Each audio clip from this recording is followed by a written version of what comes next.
The Frog Prince. One fine evening, a young princess put on her bonnet and clogs, and went out to take a walk by herself in a wood. And when she came to a cool spring of water that rose in the midst of it, she sat herself down to rest a while. Now she had a golden ball in her hand, which was her favourite plaything, and she was always tossing it up into the air and catching it again as it fell. After a time, she threw it up so high that she missed catching it as it fell, and the ball bounded away and rolled along upon the ground till at last it fell down into the spring. The princess looked into the spring after her ball, but it was very deep, so deep that she could not see the bottom of it.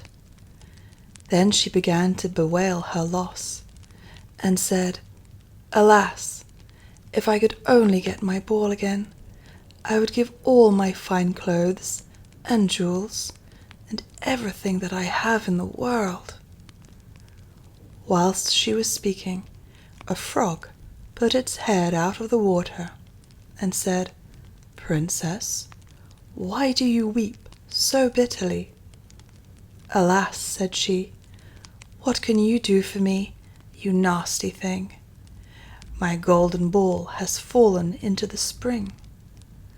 The frog said, "I want not your pearls and jewels and fine clothes, but if you will love me and let me live with you, and eat from off your golden plate, and sleep upon your bed, I will bring you your ball again." "What nonsense," thought the princess, "this silly frog is talking. He can never even get out of the spring to visit me, though he may be able to get my ball for me, and therefore I will tell him he shall have what he asks." So she said to the frog, "Well, if you will bring me my ball, I will do all you ask." Then the frog put his head down and dived deep under the water, and after a little while he came up again with the ball in his mouth and threw it on the edge of the spring. As soon as the young princess saw her ball, she ran to pick it up, and she was so overjoyed to have it in her hand again that she never thought of the frog, but ran home with it as fast as she could. The frog called after her, "Stay, princess, and take me with you, as you said," but she did not stop to hear a word. The next day, just as the princess had sat down to dinner, she heard a strange noise, tap, tap, plash, plash, as if something was coming up the marble staircase. And soon afterwards there was a gentle knock at the door, and a little voice cried out and said, "Open the door, my princess dear. Open the door to thy true love here, and mind the words that thou and I said by the fountain cool in the greenwood shade." Then the princess ran to the door and opened it, and there she saw the frog, whom she had quite forgotten. At this sight she was sadly frightened, and shutting the door as fast as she could, came back to her seat. The king, her father, seeing that something had frightened her, asked her what was the matter. "There is a nasty frog," said she, "at the door that lifted my ball for me out of the spring this morning. I told him that he should come live with me here, thinking that he could never get out of the spring, but here he is at the door, and he wants to come in."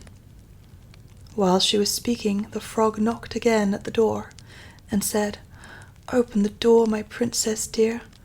Open the door to thy true love here, and mind the words that thou and I said by the fountain cool in the greenwood shade.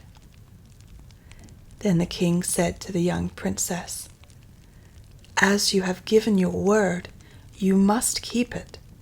So go and let him in."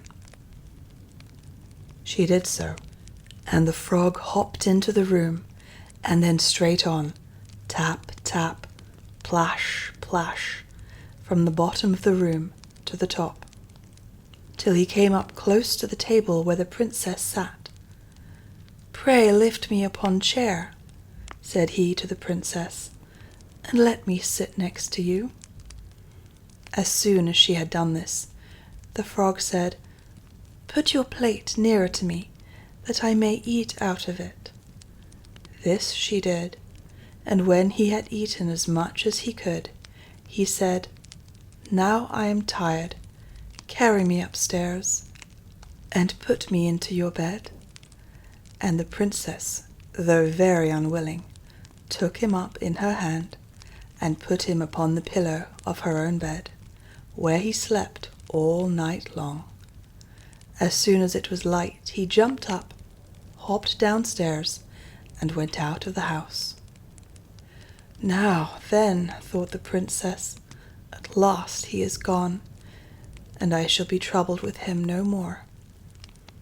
But she was mistaken, for when night came again, she heard the same tapping at the door, and the frog came once more and said, "Open the door, my princess dear.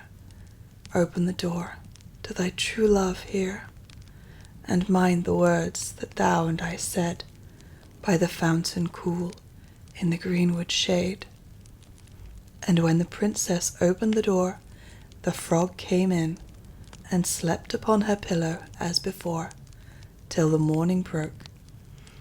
And the third night he did the same.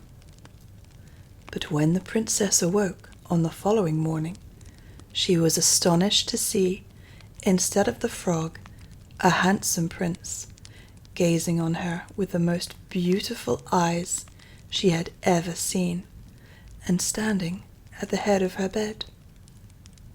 He told her that he had been enchanted by a spiteful fairy, who had changed him into a frog, and that he had been fated so to abide till some princess should take him out of the spring, and let him eat from her plate, and sleep upon her bed for 3 nights. "You," said the prince, "have broken his cruel charm, and now I have nothing to wish for but that you should go with me into my father's kingdom, where I will marry you and love you as long as you live." The young princess, you may be sure, was not long in saying yes to all this.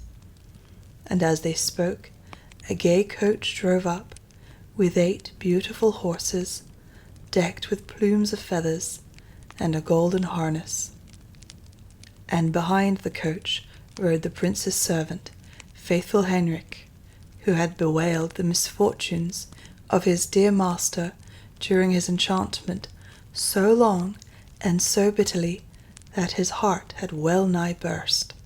They then took leave of the king, and got into the coach with 8 horses, and all set out, full of joy and merriment, for the prince's kingdom, which they reached safely, and there they lived happily a great many years. The end.